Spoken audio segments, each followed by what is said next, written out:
Hello and welcome to Model Kit Stuff, and in a change to the planned itinerary, we weren't going to be doing this today, but that's because we didn't know this existed until 2 days ago as I record this. I have a question.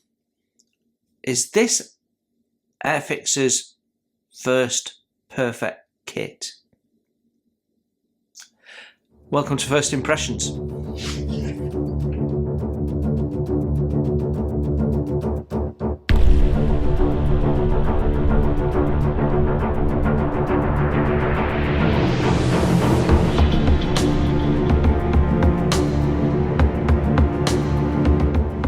Well, this has been a surprise to everybody, including my subscribers who were expecting a different first impressions today. So if you watch my table talk video where we talk about what's coming up in the week ahead, it wasn't this. Why? Well, because Airfix didn't tell us it was coming. And literally this came out 2 days ago as I record this.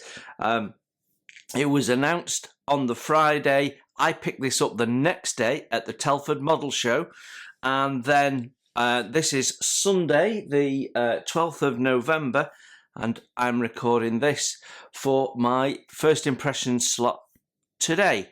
So that's why you're seeing this. That's why it's not what you're expecting. It's not what any of us are expecting. I've not had a look in the box yet. It's still taped down. So let's do a genuine first impressions. I have no idea what's in there. Well, I do actually, but anyway, let's just move on.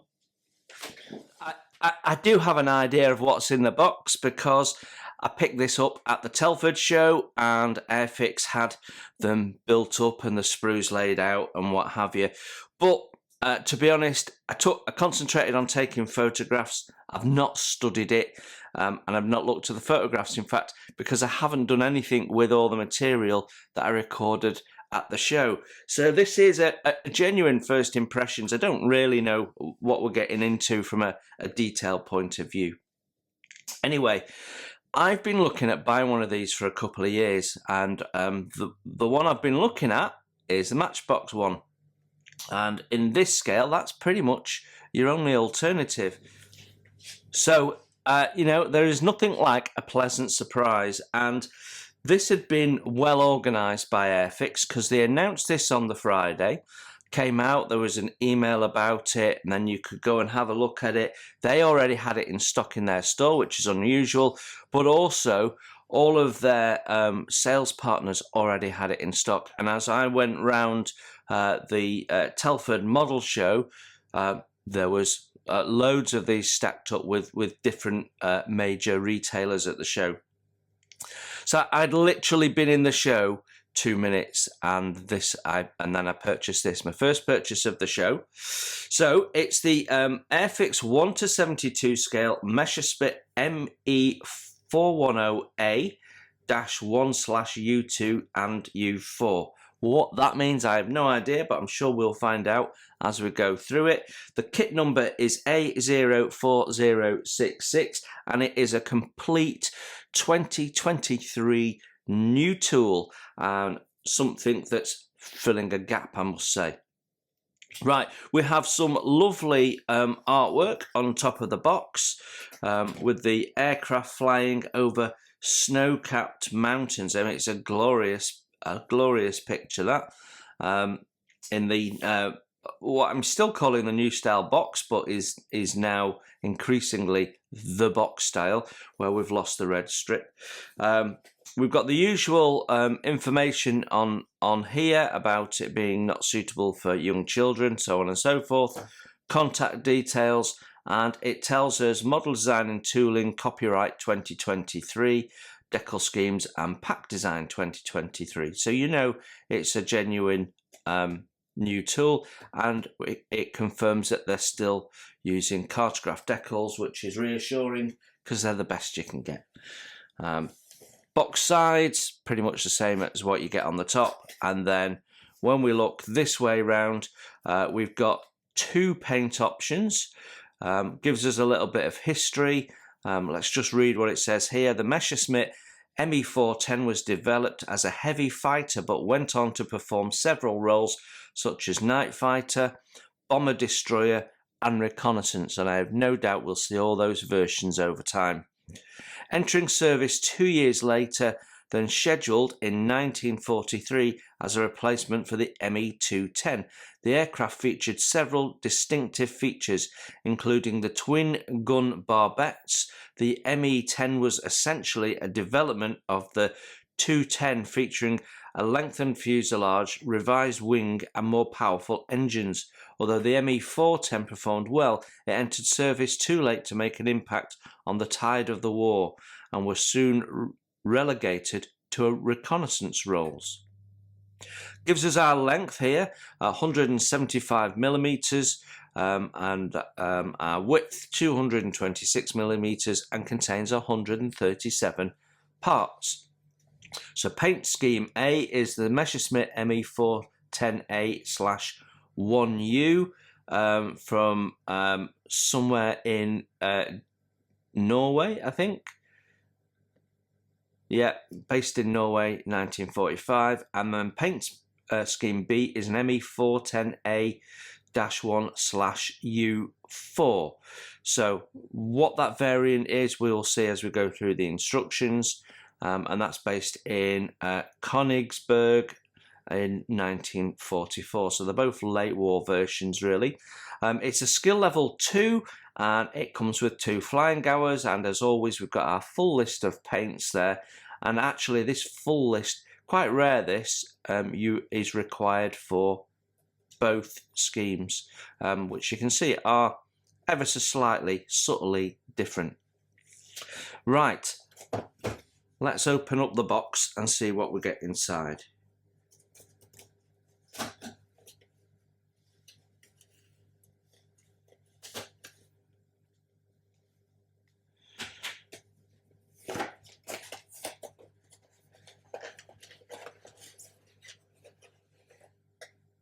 Okay, so as we take the lid off, we have a single bag, which contains all of our sprues and the bagged clear parts. So the standard current approach for Airfix. We have our instructions folded in half just to fit them in the box, and our decals within the instructions and a separate paint sheet. So as always, let's have a look at the instructions. Right, our instructions. There we go. It's our now usual and familiar Airfix instruction format, where we've got a portrait colour instruction booklet that's stapled, and on our front page we've got some expanded history of the aircraft. So it's always worth reading that because it tells you a bit more than what was on the side of the box. It has specifications, tells us some of the detail of the aircraft, and it tells us some of the detail of the model, the wingspan, fuselage length, and so on, and that we have 2 decal schemes. So all information that you could have found on the box, but just expanded specifications not on the box. Then at the bottom, and I think people always miss this because of its location, it has the little, for best results, clean the surfaces of your kit before you get going. And then as we turn over the page, let me just make sure that's in shot for you. Yeah. That carries on in different languages. Then we get our assembly instructions, which basically telling you to study everything carefully. And then we have our assembly icons. So most of these are familiar to anybody that builds Airfix kits regularly. Then we are starting our build, and the first thing that strikes you is how well laid out the instructions are. If you're not familiar with Airfix kits, maybe you've not built an Airfix kit for a couple of years, then you're in for a treat, because Airfix have been travelling, covering a lot of ground on self-improvement in quite a short space of time. So our instructions, nice and clear and multicoloured. And the one thing I would say I'd like Airfix to do is just do some form of little key about the colours, because that's not mentioned particularly well. In here, I don't think. It does say, when you look at the assembly icons, red block, it does say indicates final location, which is what this is. The parts in red indicates the final location. So you know that there is what was fitted in the previous step. But we've got blue. What does that mean? Well, I'm guessing it's going to mean a clear part, but I don't know that for sure, only because it looks clear from the drawing. But just make sure that you've been a bit more comprehensive with those. I think would be slightly better for youngsters, because first thing you'd see is that blue and say, right, what's that? Oh, doesn't tell me. So that's my first observation. But we're starting in the cockpit as usual. We've got 3 parts that we're assembling. We've got paint instructions detailed within the step, which is perfect.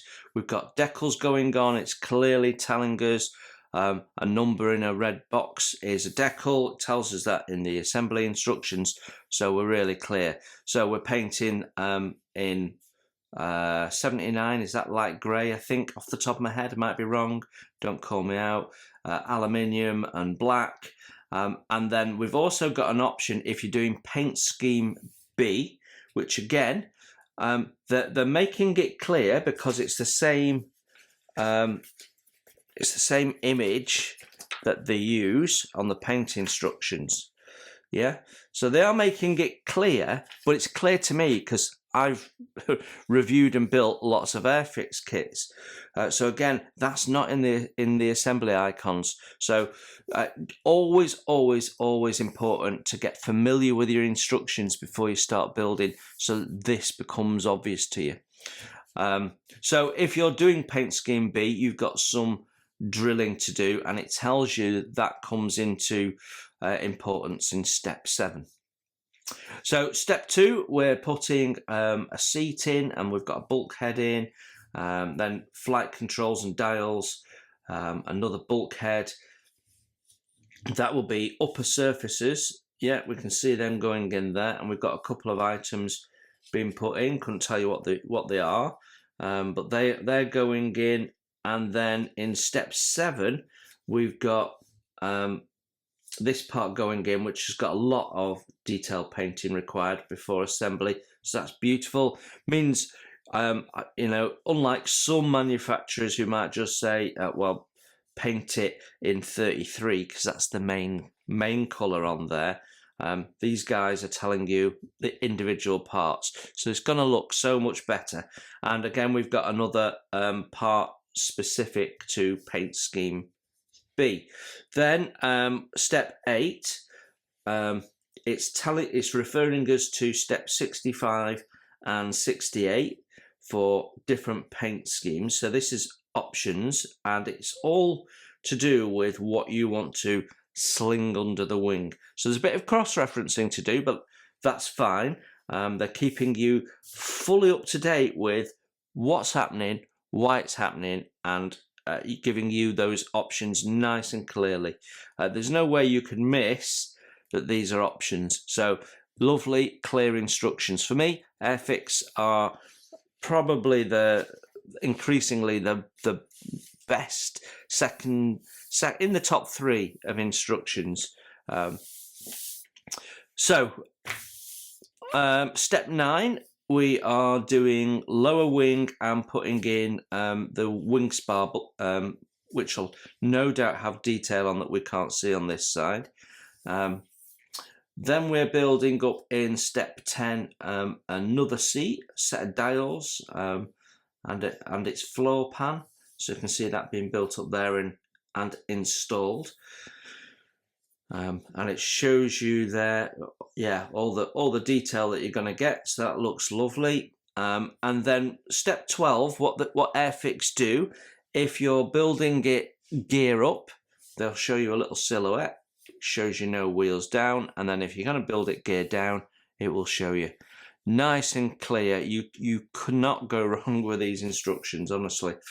Then we've got a couple of parts going in to the nacelle for the landing gear. So I think, yeah, So that is specific to the gear up, which is why they're showing you that option. And then if you've got the gear down, you're not putting that in, but you're putting in these parts which make up some of the internal detail and probably help mount the gear, I would guess. So we're at 13 steps before we've even looked at painting the inside of the fuselage halves. Step 14 gets us to that point. So we're painting inside the fuselage, we're painting inside the tailwheel bay, we've got detail going in, we've got decals going in, so that's all lovely. Then in 15 we're doing the same on the other half. Yeah, they haven't specifically said to paint that the same colour. There's no paint instructions for that, but it will be. Yeah, so just be careful of that. Careful not to miss it. It's not supposed to be plastic coloured on the other side. Then we install our cockpit. So we can see we've got detail in there. So you need to have painted it, weathered it, do what you're going to do before you bring those two halves together. And then there's a nice picture at the bottom here that's showing us how that all should look with the parts plugged into the fuselage. So you know that you've got it fitted right. They really are lovely instructions. Right, then we're on step 17 and we've got this big chunky piece going in, which looks a bit odd, but we've got little rotating guns here and I suspect we're going to be able to rotate them. So that's brilliant. It does tell us not to glue those, so I think we'll be gluing guns in and then you'll be able to rotate the guns, and I think the guns have to rotate to the same degrees at the same time. They're not independent. So that's what that's going to do, I suspect.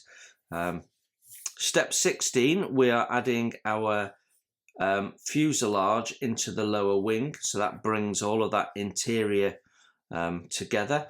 Then we're adding the upper wings on, and I can see they're not true halves, and by that I mean the full width of the wing is the same on the top and the bottom. So what you're actually getting, I just broke that, that's good. What you're actually getting is something that finishes before the wingtip, which means you're not going to have lots of silly joins that you've got to sand and fill on the edge and possibly end up damaging the perfect shape that they've moulded into it. So that's really good. I like that. So tail pieces going together, tail bits going in, and then a nice picture of the geometry. Now they're not giving you angles or anything, but they are showing that it's perfectly straight. So you've really got a 90 degrees angle there, and if you weren't sure, you could always put a protractor in and just check that. Right, so that gets us to step 23, and something to point out which I haven't done, you see these little triangles with numbers in dotted around. That's referring to what step that part was assembled in. So if you're going, oh, I can't find that part, that's because you made it in step 21, and that's why it doesn't have a part number. Right, step 24, and we're building up the engine nacelles now. So two halves, then air scoops, radiators and things like that going in, and then we can mount them in. So that looks like the open version to me, but it's not saying it's an option, so we're doing the same on both. Then, right, okay, so here's our first difference with the paint schemes A and B. It's the gun mounted underneath, so we've got two machine guns being assembled and pulled into the nose for scheme A, and like a tank busting cannon being assembled and installed for scheme B. So that's lovely, isn't it? Then we've got a little note at the top here that's saying, when building this model with the radiator flaps closed, follow steps 31 to 38 on page 9, which is this page, and miss out steps 39 to 46 on page 10. And then it repeats that statement the other way round, telling you what to miss. So let's go through it closed first. So we're building up the radiator. You can see we've got 2 parts that are spaced. Then they go into their outside wall. Then we've got the side pieces going in, and then we're installing it into, right, so step 36, that one, step 35, that one, okay, got it. 1 for each wing. They will be slightly different, obviously. And we have these sort of flaps going in, and then that shows you the installed thing. So that is closed. If you want to model it open, which I assume would be in flight, then it takes you back through those full instructions again. They don't skimp on it and cut corners. They do it properly. Then they show you installing the flaps and give you a different diameter. They are giving you the percentages here for how open that should be. Then we install the radiators. So that's lovely. Then we've got flaps going in, exhausts going in, and exhaust cover going on. Need to think about that, because you're going to want that a different colour to the rest of the body. So you need to think about that in terms of painting. Now they're showing you doing it on both sides here, but I might be tempted to leave that off. So we're going to have to do some test fitting and see what the relationship is between this part E16 and 17 and the exhausts. Can we fit those and then fit the exhausts after? In which case we'll install the exhausts after painting, or not, in which case we're going to have to paint those possibly separately and install them separately. So that, when we come to do the build, is something we'll have to think about, because I would ideally not want to install the exhaust until after I've painted the surfaces, so that I don't have to paint them twice. Not always possible, of course. Right, so step 54 and 55 sees us installing this gun on the side of the fuselage, and it says only apply glue to the highlighted area shown. So that's where the yellow is.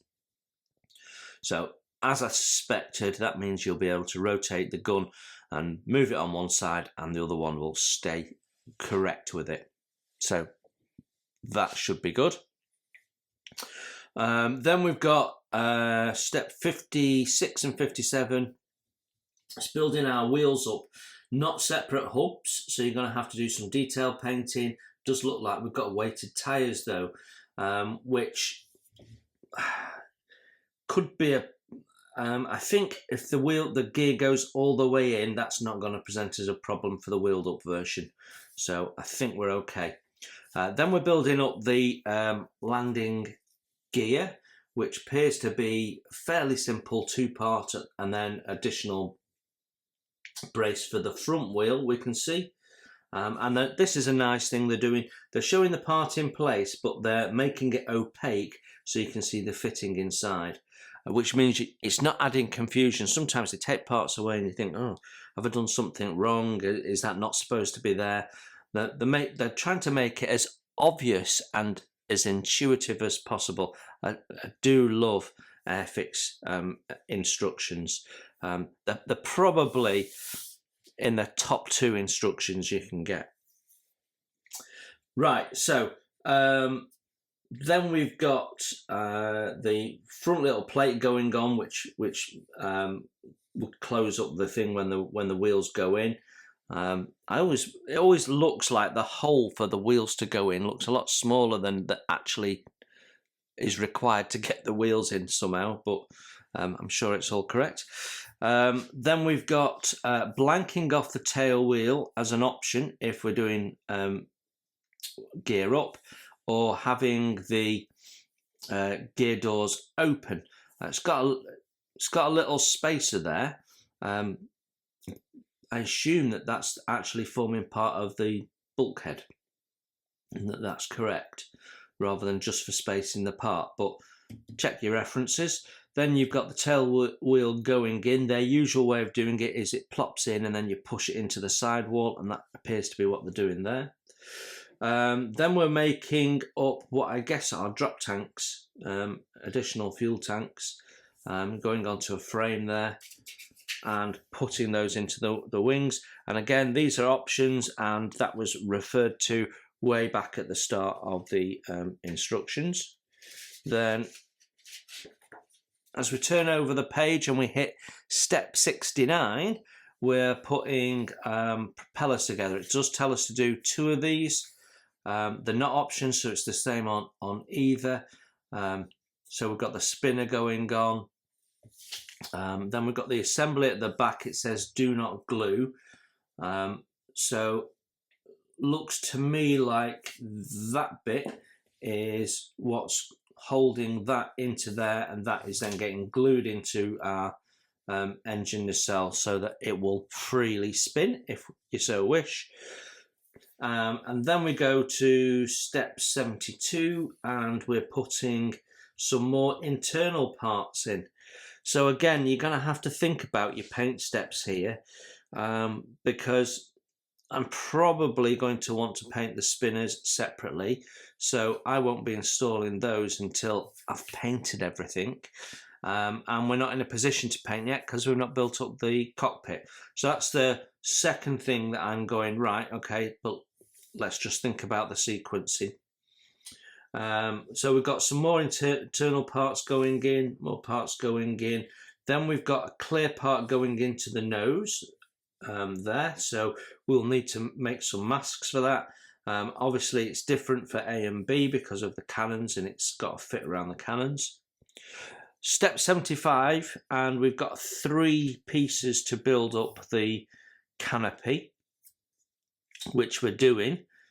And that's a sub-assembly. That's unusual for Airfix. They usually, when you do a sub-assembly, you then immediately install it. And I always love that about Airfix instructions. It's one of the reasons why I think Airfix instructions are amongst the best. We'll perhaps talk about that in the roundup. I mean, at the start of this, I said top 3, and then I've said top 2. But actually, I think Airfix instructions are actually the best. I'm not saying they're perfect, but they are the best, and we'll talk about that perhaps in the roundup. But that's unusual because we don't need the sub-assembly until step 77, and that's not the first time that's happened in these instructions. Step 76, and we're adding on all sorts of bits and pieces. Shows you a nice shot there of how they should orientate themselves. So aerials and pitot tubes and bits and pieces like that. There is, right, that's I think is some form of step. So you're cutting off that length, the shaft there, for the wheels up version so that the step can be installed in. But if you're doing it gears down, that step can be either up or down, to be honest. Can be shown in the down position. Again, lovely. Then we're putting in our canopy, lots of glazing, lots of masking. Might be worth masking those as separate parts before you glue it together. Then we're putting our radio antenna in, and you can see that's off center, and they're showing you that it's off center, so that's brilliant. And then we've got what probably is the pitot tube going in. So that's what, 77 steps, and we are done. So for me, this is the point when we put that in that we paint, and then we've only got to think about installation of the landing gear, the propellers, and possibly the exhaust after we've done the painting. So yeah, lovely instructions. Nothing wrong with them at all. So let's have a look at our paint instructions. So we get a nice separate sheet. It's not to scale. And that's the one thing that I would say I would like Airfix to do next, as their next improvement on their instructions, is to make these to scale. Why? Because then you can use these as templates for your camouflage scheme. So Tamiya, for example, will do them to scale.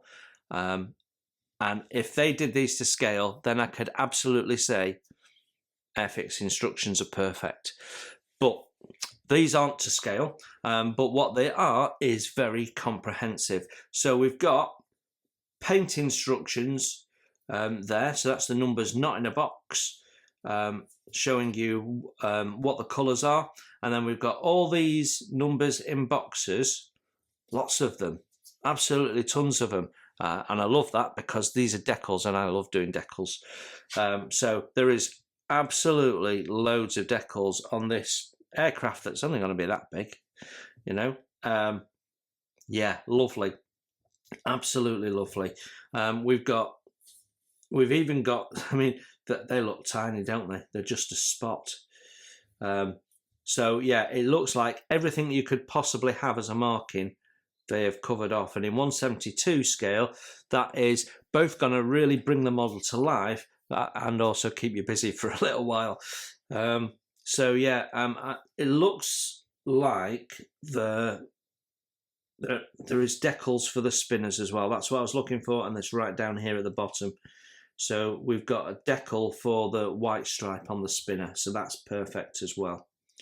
So that's our paint scheme A in Norway 45. And then if we flip her over and we see our Königsberg 44 scheme. So this is the one with the cannon. And you can see the top camouflage, pretty much the same, isn't it? I would say that was identical. So the difference is when you look at it side on, you've got a lot more of this mottled work to do, where you've only got it on the tail on version A, but you've got it all down the side of the fuselage as well on B. So depends on your confidence with doing that. If you do it with an airbrush on 1/72 scale, it can be difficult, and if you don't do it with an airbrush on any scale, it can be difficult. So yeah, it's probably the most tricky painting that you ever have to do, is this sort of mottling effect. So I don't know which scheme I'll be doing at this stage, because and I don't think I'm quite ready to build it. I've got a pipeline that's taken me into next year already. But we've got our paints shown there, so you clearly know what it is that you need, and you can see all the decals, and it's two lovely options. Putting the two different cannons on, it looks very, very different, I assure you, when you see it in the two different guises. So that is our paint instructions, and actually that's the instruction part of the kit dealt with. Now we don't have paint masks and we don't have photo etch, but we do have decals. There we go.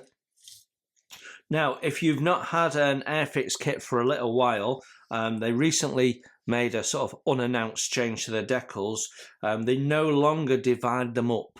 It's been a noticeable change. No doubt they've done that for cost, but it doesn't actually impact you as a modeler. You just have to find where the decal is, whereas they used to split them up and say common and paint scheme A, paint scheme B, and so on. They now are just all on there, and you won't end up using the ones that you don't need. But I'm going to bring that closer because these are tiny. Look at that. You got, I mean, what's that? 1/3 of a millimeter wide and a millimeter long. Yeah. And then these are just numbers. These decals here. 1s, 2s, 3s, 4s. I mean, they'll be going on the little panel corners, but they are just tiny. These lovely swirls, that is for your spinner. So that'll be fun to put on. They can be a little bit tricky depending on how they've been designed, but they look fine to me. There is no excessive decal film. The register looks really, really good. And if I get my magnifying glass, sorry, just bear with me, can we actually read the writing? That's always an interesting test, I think, of a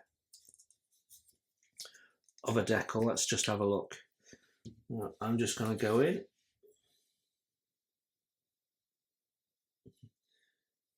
Yeah, you can absolutely make out that they are words with individual letters. That is stunning, absolutely stunning. So yeah, cartograph decals, you can't go wrong. They're going to sit well, they're going to behave well, and they're a lovely design. Just perfect. Right, plastic time, and we're starting with sprue A. How we're going to do this is I'll talk you through what I'm seeing in the sprues, then I'll take some nice close-up photographs and you can have a good look for yourself, which allows you to then pause the video so you can study individual parts as you wish. Because I know that some of you will be absolute experts on this aircraft, but I don't know much. So what I'm looking at is the quality of the parts themselves, level of detail, and that sort of stuff. So sprue A, we've got a nice big clear A there, so you don't have to mess around putting bits of tape on the bag that you put it in or on the sprue itself. So we've got a fuselage half, we've got interior details, we've got our wheels, we've got our wing strut there, and our drop tanks, and one side of the engine nacelles, and then we've got, that was, I think that's the back end of the guns, I'm not sure, but I think that's the bit that we saw going in that I was talking about, not painting it all black and having all the details. Not thoroughly sure. We'll come back to that at the end because I noticed something on it. Right, so if we start up here, we've got, wow, we've got tons of detail. We've got really nice cable runs running off the back of this. Is part 18. And then we've got really crisp moulding on these internal details. So again, if you've not bought an Airfix kit for a little while, this is now their new hard plastic, and it is so lovely to work with. But the main benefit is it seems to be making the detail that much crisper. So there's going to be no soft moulding in any of this. This is as good as anybody's, this plastic. I mean, look at this. You've got all these little switches and dials, and you've got all the cable runs from them. Absolutely stunning. Then we've got this goes inside where the landing gear is, doesn't it, as we saw? And again, we've got lots of cable runs. Really nice. Only limitations are the limitations of mold tooling. So we can see here, I suspect that shouldn't go all the way down to the bottom, but there's no way else they could do it. Then we've got the wheels. Like I say, hubs are molded in. So 2 comments on this. You can't put this on a stick to paint it. You might be able to modify a cocktail stick, flatten the end and get that in there. But yeah, it's a bit tricky to paint when you've got solid hubs. And when they did their Mosquito recently, it had a nice hole in, you could mount it, it was easy to paint. So these are going to be a little bit trickier to paint. There's no sidewall detail because that keeps the cost down, because they've got to pay for licensing if they do that, if they put Dunlop or whatever on there. Yeah, but I mean, the detail is lovely. Really nice detail on the hubs. Then we've got, this is the part that the guns are going to be mounted on in the side there. I thought there'd be some detail, but there's just a little bit of bulkhead detail on the wing root there. Then this is the mounts for the guns that go on the side, and we've got lovely detail in there as well, nice and crisp. And when I run my finger over the engine nacelle, I can feel raised detail around the exhaust panel there. That's really nice. Feels like a hinge or something, but it's top and bottom, so I'm guessing it's not a hinge. Our drop tanks, really lovely, crisp moulding, very delicate. That's really nice. And this part has a little bit of, well, it's not quite flash, but it's borderline. It's really heavy seam, but the parts are so thin and delicate that you've got a little bit of flash on there. So, yeah. So a little bit of cleanup on there. But on the whole, there is very little cleanup on these. It's just the gates and cleaning up the nubs when you remove the parts. I don't see seam in most places. Right, fuselage half now, and we've got panel lines, not fastener detail in the main, although there is a little row of raised rivets or something there. There's a little row of them, I can feel them, really delicate. Nice crisp moulding, really lovely. And then when we look over this side, we can see all this detail in here. And we've got ejector pins, but I suspect from what we saw in the instructions that none of these are visible, so you don't have to bother cleaning them up. And quite cleverly, they've put one inside an area where a part's going to go on top. So yeah, they've really thought that through. We can see cable runs, that they sort of look a little bit blocky there because the other parts aren't going in where they meet up. So it's important that you paint all this at the same time, so you're using the same paints and techniques at the same time, so it all looks uniform when it slots together. But yeah, really, really nice, and nice raised detail in the bay where the tail wheel goes, which, you know, when the two halves are together, you ain't going to see, and they could quite easily have cut a corner there, but they're not doing. And that I like, because if they're not cutting a corner there, it reassures you that they're not cutting corners other places. So yeah, that's a lovely, lovely sprue of finely moulded, very clean parts without any flash. A little bit of seam on there, and no sink. Brilliant.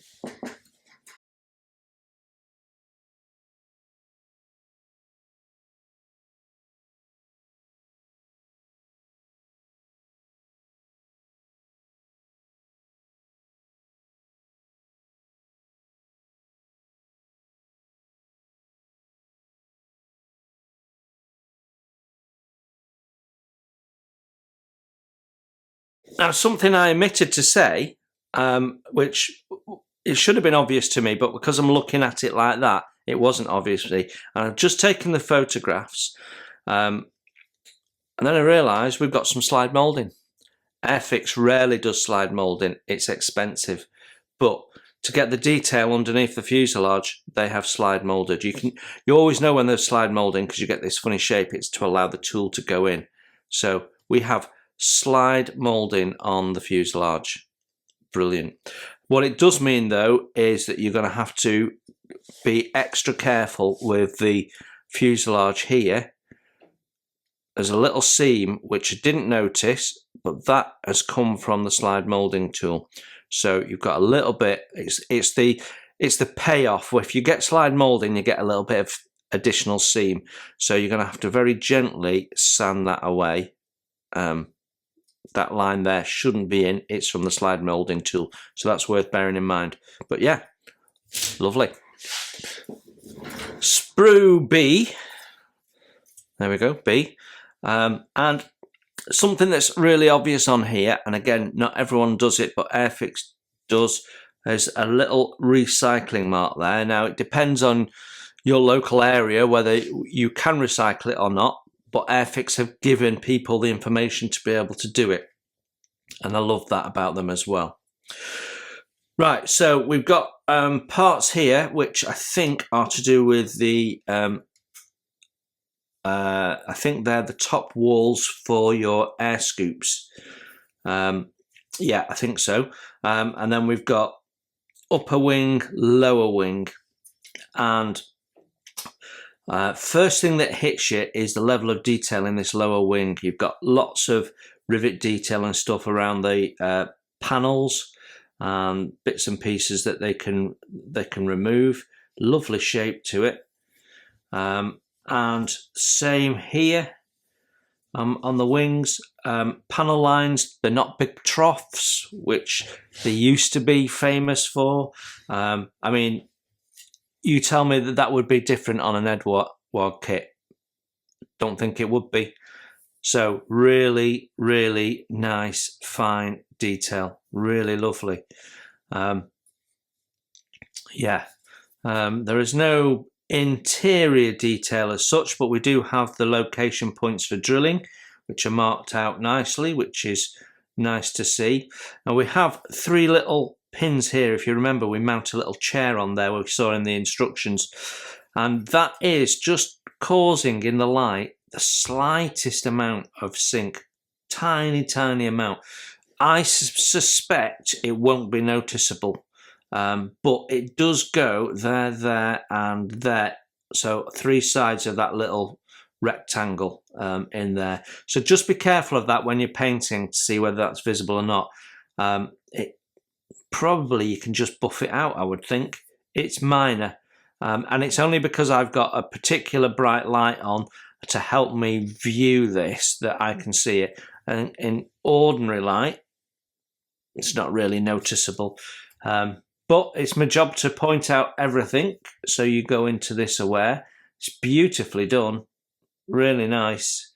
Yeah, let's take some pictures.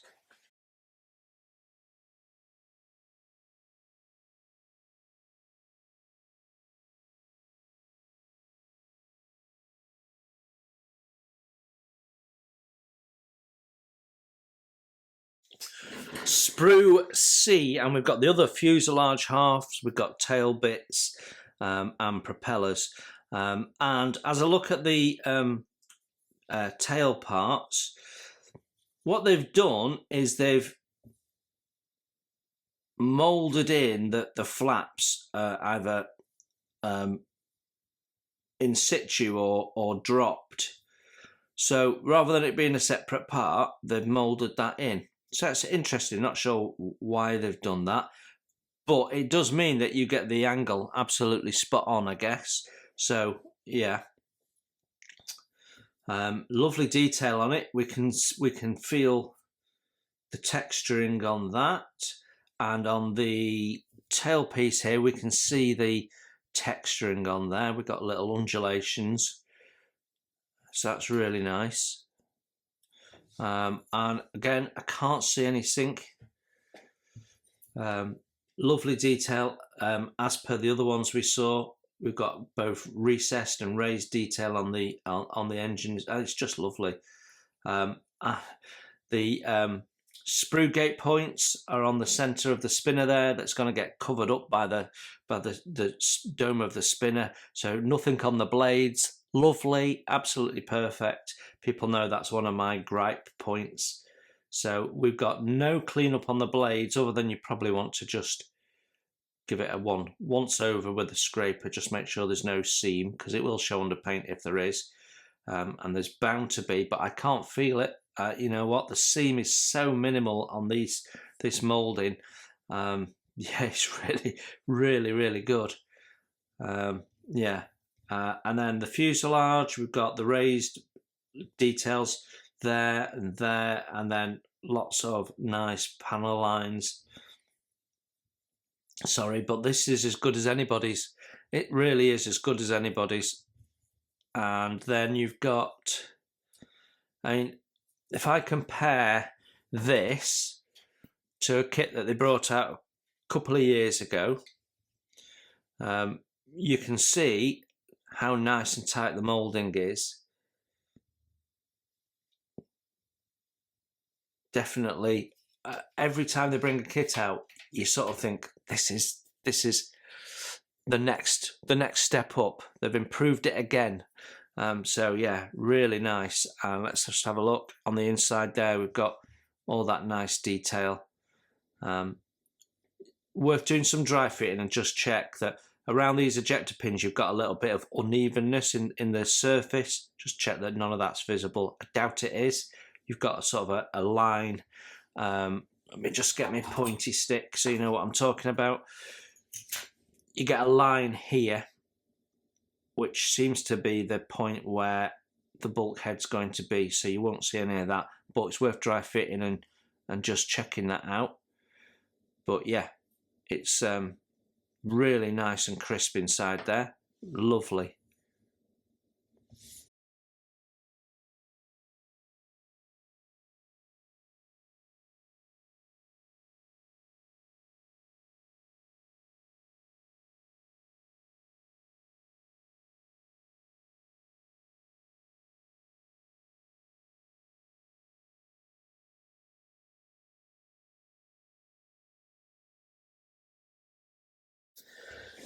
Sprue D, and we've got lots of tiny parts on here. So we've got parts that go inside the cockpit, and we've got parts that are for the landing gear, including the tail wheel there. So lots of little parts on there. Machine guns have lovely surface detail. They are so delicate. Be careful you don't snap them. Taking them out. Really nice detail on all of this. Our seats, hard seats, so there's no texturing particularly. Nice detail on the landing gear.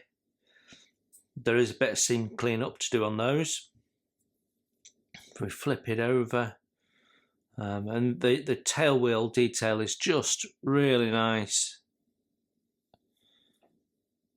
It's so crisp, that. Yeah. With this hard plastic, we've got some really sublime moulding going on from Airfix. Yeah, absolutely lovely. I mean, where we've got the little cushion there, the head cushion, you can see it's domed, it's nicely textured. It's really, really nice. Love it.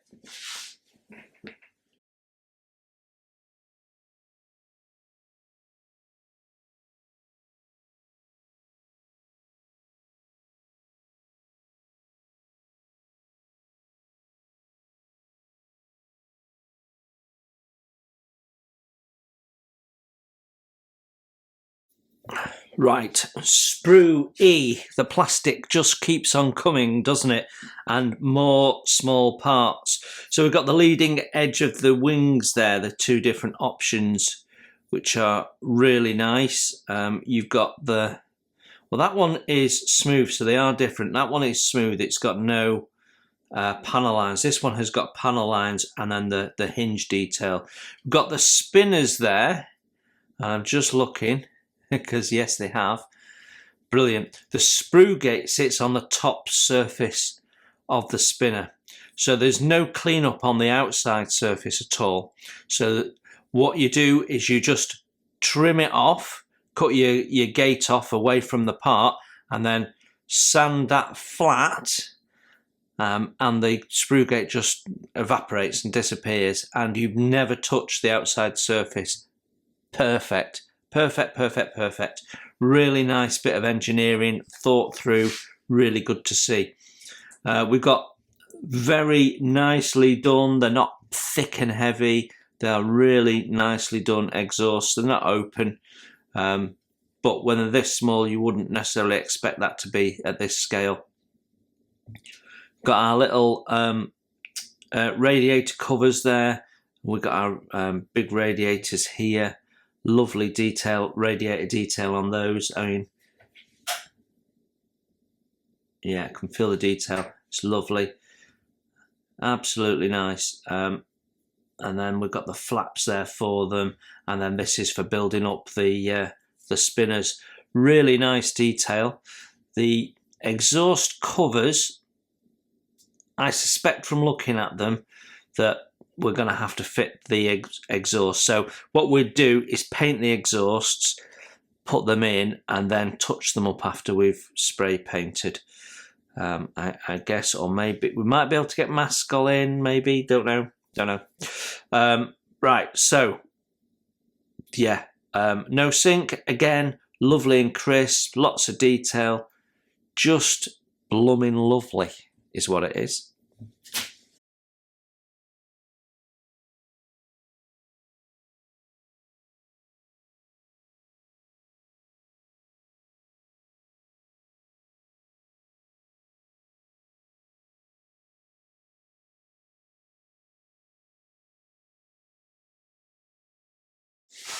Our last plastic sprue, and this really intrigues me. Sprue F, look at the size of it. And what does it focus on? We've got the cannon, we've got the machine guns, and we've got this part here, which was the option for B, part of the cannon. And then we've got the two sections that they go into, all on one sprue. So that immediately reminds me of companies like Mini-Art that do lots of small little sprues so that they've got options. So I suspect at some point this kit will get re-released in a reconnaissance version, and you won't need the cannons, so you won't get a sprue F, but you'll get a sprue G instead, which will have a different nose on, just done on its own. That is another step forward for Airfix, to be thinking about how they engineer their sprues for different variants. So you've now, rather than having to make everything and include everything in every kit, even though you're not using lots of it, they can now not produce F and produce G or H or whatever the version's going to be, for where you've got different options at the front. Lovely. Right, so we've got nice detail on here. I mean, you've got a bulge here for the Canon one, where you've got a much more smooth version for the machine gun. The machine guns themselves, I'm guessing this is correct because I saw really nice detail on the fuselage side guns, are completely smooth, but I'm guessing that's right. The barrels aren't open, and that's the same with this one. And we've seen slide moulding on the two sprues that have fuselage, and I do wonder if maybe they could have slide moulded at least the cannon to get an opening in. It's not a biggie, you can centre it and drill it out a little bit, but that looks really, really nice. Perforations on the end of the cannon there, capture that in a wash and they'll stand out lovely. It's just really, really nice. Detail is good, moulding is good, no flash, no sink. I just keep saying it because there's nothing wrong with it, it's perfect.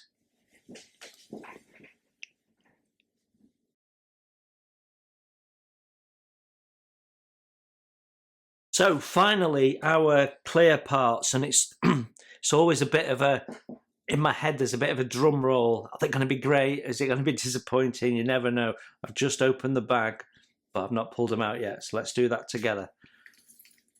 Okay, well, they look crystal clear.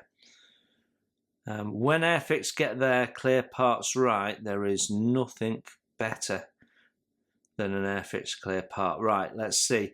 This is the part that goes in right at the start that we talked about in the instructions, that was blue. And we said that probably means a clear part, but we weren't sure because it's not in the key. So it definitely is. We know it is. We suspected it was. So that's lovely and clear. I am seeing a bit of distortion in it, but I think that's probably the thickness of it. I don't know. We've got some form of lens there for something. Then we've got the nose glazing here. And you know what we were saying about the having a different sprue for the cannons? We've got a different option here, which I'm fairly sure we're not using. So on the clear parts, they've covered off all of those options. Then we've got our centerpiece and the two side pieces, which they'll have done to allow them to be able to form it correctly and not have silly seams in and stuff that you don't want. And my gosh, that's lovely and clear. Yeah, and for 172, when you consider that there's a certain limits to the thickness of the plastic that they can do, and then you're reducing down the scale, you expect at 172 to get some distortion and have some issues that they just can't get away from. But this is lovely. It really is nice. There is some distortion in the side windows there, which you'd expect, but the forward face one and the ones looking down, pretty much spot on. Yeah, again, there's a bit of a distortion at the bottom here, but it's minor stuff. And at this scale, I don't really mind, because, you know, when you're looking at it from a distance, you just don't see it. There is nothing wrong with those. Absolutely beautiful. Yeah. Yeah, you can see a bit further away, at a distance, you can see a little bit of distortion, but you've got to remember that your parts that inside the cockpit are close to that, and when I do that with my hand, the distortion just disappears. So here, looking at that, I can see distortion, but close up, no distortion at all. If I do my ring, nice and clear. So don't worry about it if you think you've got distortion, because you haven't really. It's fine. And look at, if you look at that side on, look at how thin that is. I mean, there's, you know, the vac foam canopy boys will be going, oh dear, no point doing that, because that is just sublime. It's really, really nice. You can see it there. Look how thin it is. Really, really nice. You do have several, you only have flow going in from one, and then you've got several ejector pins that you're going to have to clean up. So I don't see any spidering, and you're not likely to get it because you've got just one flow of plastic into each one of the clear parts. Yeah, really, really nice.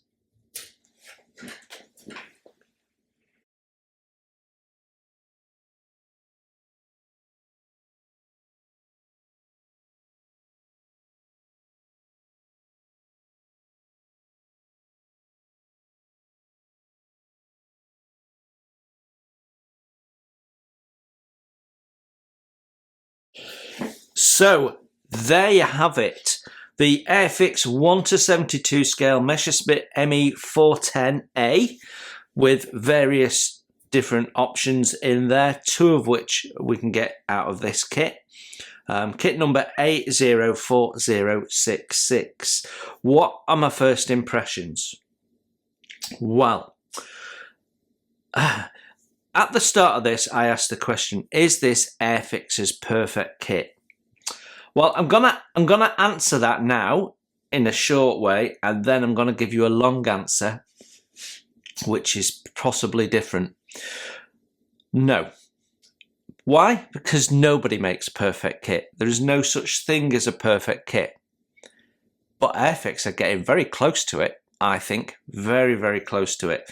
So, first thing I'm gonna say is, let's just jog through the main components of a kit. What's important to us when we buy a kit. So let's start with the instructions. What's important with the instructions? They're legible, they cover the whole build, they don't miss things out, there's no mistakes, they're easy to follow, they're nice and clear, they're not busy, and Airfix, massive big tick in that box. I said in here that I thought that Airfix were top 3, then top 2, and actually the best. And the only thing that Airfix could do to improve their instructions is to make their paint sheets 1-to-1 scale with the kit, so that you could use the camouflage as templates. You can cut them out or trace them out and use them for your templates, so that you can get your kit 100% perfect to the instructions. That's the only thing they could really do to improve it. I was nitpicking about, well, they haven't mentioned what blue is in the key. Yeah, they haven't, and really they should, but it's nitpicking. You're at that level. But genuinely, I mentioned Tamiya instructions. Tamiya instructions are fine, but they're awfully busy compared to Airfix. Airfix instructions are much more simple to read, and that's important for youngsters and people who are new to the hobby. You need to be able to focus, and I find that Tamiya instructions can be very busy.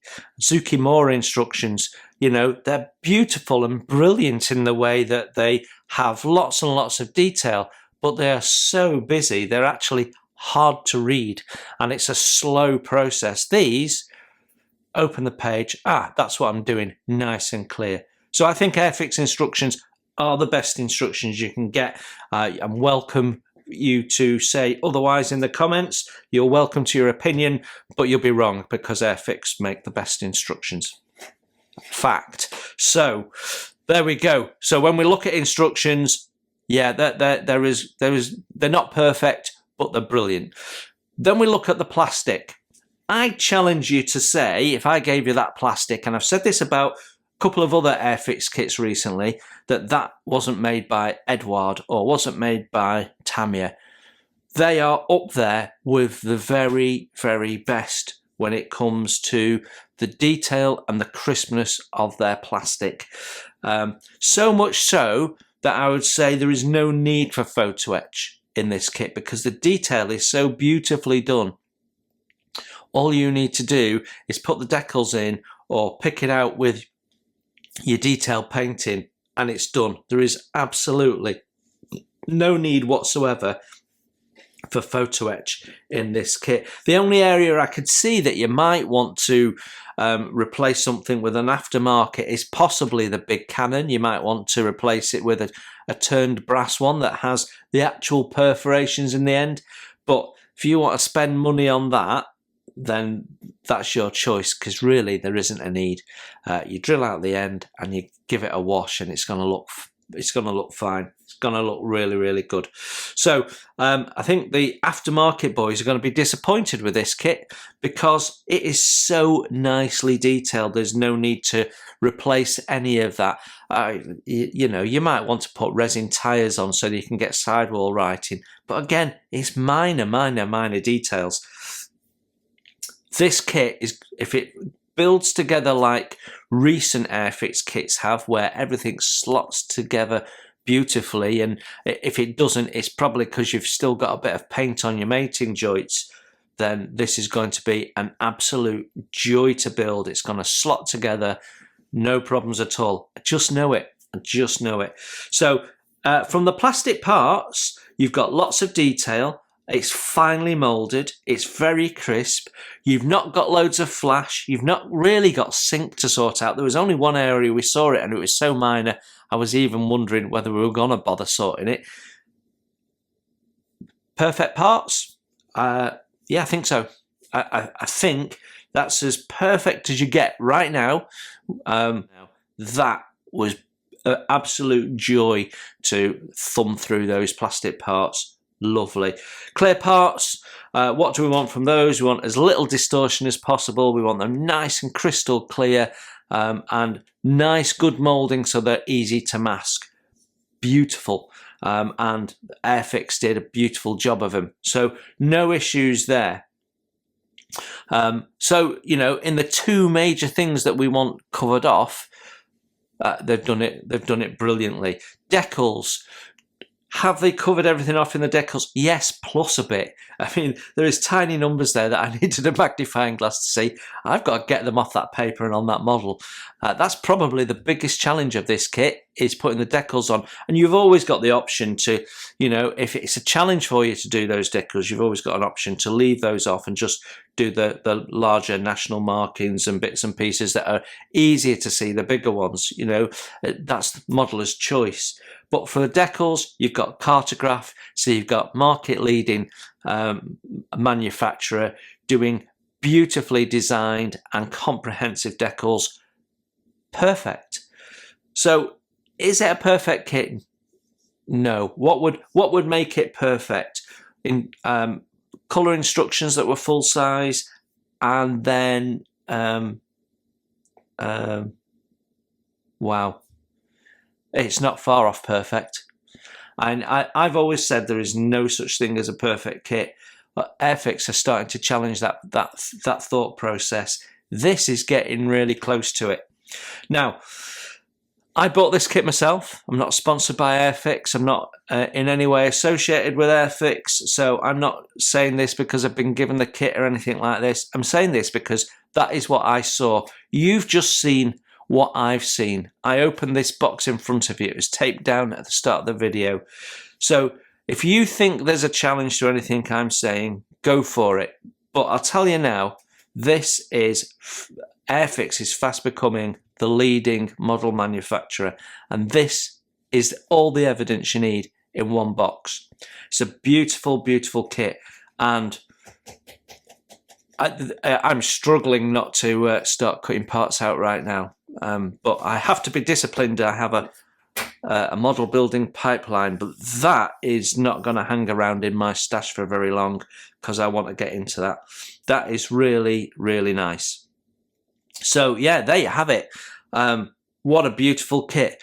I hope you enjoyed that video, and if you've seen it and wondered about it and thought, do I want one or do I not, you now know what you get inside the kit. It's absolutely lovely. If you are contemplating it, just do it, because it's a stunning, stunning model. So I hope that was useful for you. You enjoy your modeling, and I will see you very, very soon with more kits that we're reviewing. We do one every week, and if you enjoyed that and found that useful, you can always hit the super thanks, and that all the money goes into the channel so we can get more kits for review and ultimately to build. Thanks for looking in. Bye for now.